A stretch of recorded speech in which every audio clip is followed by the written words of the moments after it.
محترم حاضرین، social media نے ہمارے مسلمانوں کو مسلمان رہنے نہیں دیا۔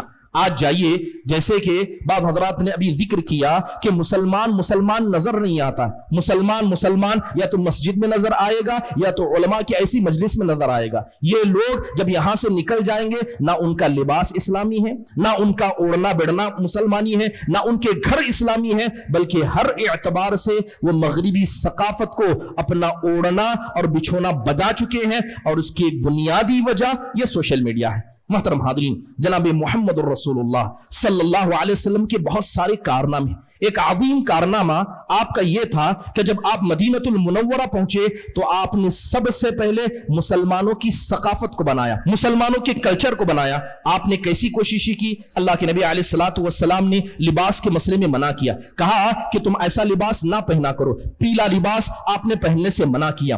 بعض صحابہ کو آپ نے دیکھا اپنے ہاتھوں کو پیچھے کر کے بیٹھتے، آپ نے کہا ایسے مت بیٹھا کرو، ایسے یہودی بیٹھا کرتے۔ افطار اور سحری کی بات آئی تو آپ نے کہا کہ افطار میں جلدی کرو، سحری میں تاخیر کرو، کیونکہ یہودی ایسا نہیں کرتے۔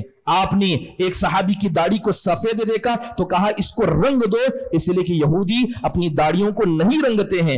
عیدین کے مسئلے میں ہو، حید و نفاس کے مسئلے میں خواتین کے ساتھ معاملات ہو، اس کے علاوہ نماز جوتوں میں پڑھنے کی بات ہو، آپ نے ہر جگہ یہود و نصارہ کی مخالفت کی۔ پیغام سیدھا تھا کہ مسلمان نہ یہودیوں کے جیسے ہو سکتا ہے، نہ نصارہ کے جیسے ہو سکتا ہے، اور جو آدمی ان کی اتباع کرے وہ مسلمان نہیں ہو سکتا۔